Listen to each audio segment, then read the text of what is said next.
As we think about how this became started, we recognized a number of years ago that the connections between fiduciaries lacked. There was plenty of fighting, but not so much relationships and friendships. So we thought we should come down with a receiver cadre from the U.S. and get to know the professionals in Cayman.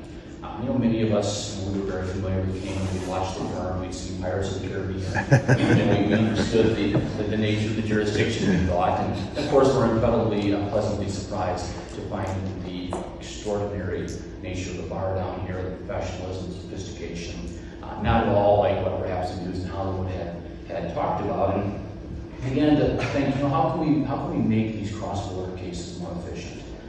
You know, as we know, they happen a lot. There's a lot of fund collapses, there's a lot of transactional things that go on, and it's live, it's regular. How do we get to know each other and have relationships? So this conference really started from that.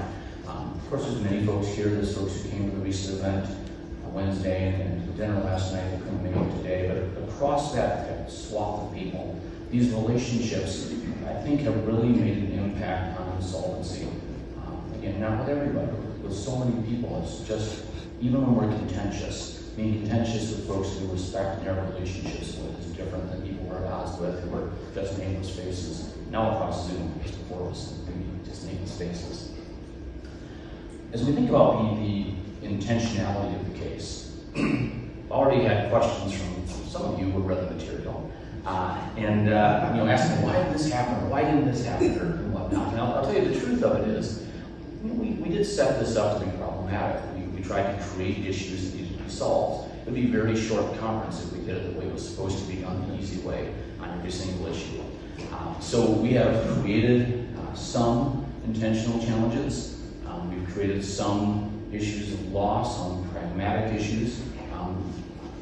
Judges will discuss what you do when there's a divergence of public interest and the letter of the law, and you know, how you approach that. As we go throughout the day, you'll find that there will be deals struck outside by the beach or over lunch or whatnot, just like there are in real life. Some of the cases that are argued may get settled before a ruling has to be made. In some cases, the courts will decide things for you. We're very flexible, so it's very informal. Judges may do whatever they like, as always, but they'll take questions. The point here is to try to educate and inform. And so, as we have questions about things, sometimes the answer will be, you found one of the things wrong in the case. There are a couple of intentional, I guess we call them Easter eggs, that are out there. You know, what we always wonder is if they'll all be caught or not. You'll also find some we don't have. There will be some of you who rise to appear for characters who aren't in this case. Every year someone decides they want to take on a new role or a different role, or they may be a creditor for the South African liquidator who doesn't agree with what the South African liquidator is doing, and so they want to be heard. So you're all free to do those sorts of things. It's all enjoyable. I do need to make a judicial disclaimer.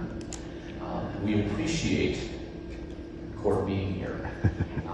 They are going to take part in a completely fictional activity, and they will rule in a completely fictional way. Nothing here is to be cited or to show up in a brief next week. Nothing that anyone says is to be used in a motion to recuse them later. Although I have volunteered, if there's any recusal motions that require testimony, I will come down and talk about this if ever Justice Doyle needs. But preferably we'll not have any of this. They will be candid. They may well take positions that are different than what they actually would take in order to help the simulation move along and help draw out some of the issues of the day. They may well also share some of the different things that they could weigh in different ways, or a different fact, or a different argument of the law. You may well look at one of you and say, I really thought you'd argue this, and if you had, it would have changed everything, but you didn't, so this is how I'm ruling. So we'll have all those sorts of things that go on, but we do appreciate them. They may well remind you as they get ready to talk. Again, do not cite this, do not use this as reference. It is for educational purposes only.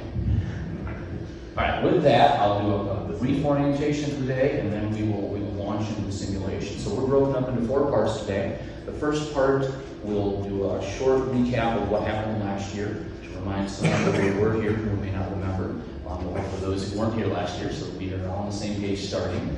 And then we'll chat about some of the things that have happened between last year and this year. And then we'll launch into some of the issues, specifically will be in session 2. Session 2 will be motion play in Miami Circuit Court. Judge Heston has graciously agreed to sub for that very busy district. They couldn't fit this case in their own schedule, so she has come over from Washington State to handle that. She will issue a ruling, a written ruling she'll issue sometime between the second session and the third session.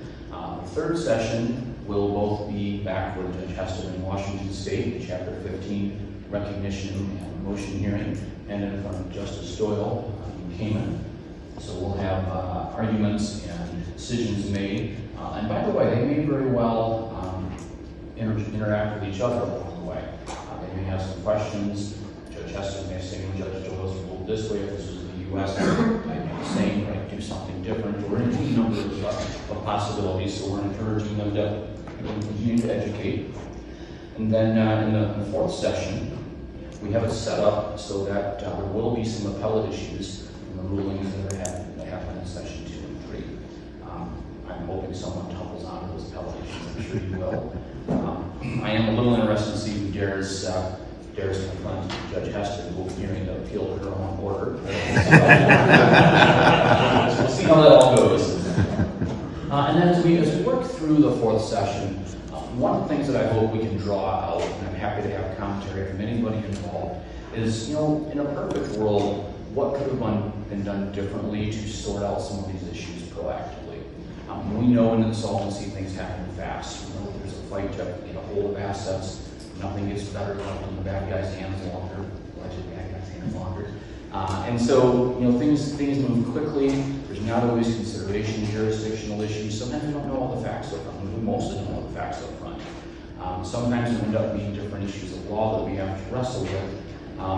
And so one of the goals that we hope comes out of today is that everyone's a little more savvy on how we can head off some of these issues. Or if they come up, what are some ways, short of having judicial decisions, that we can deal with them? So that's where we're headed.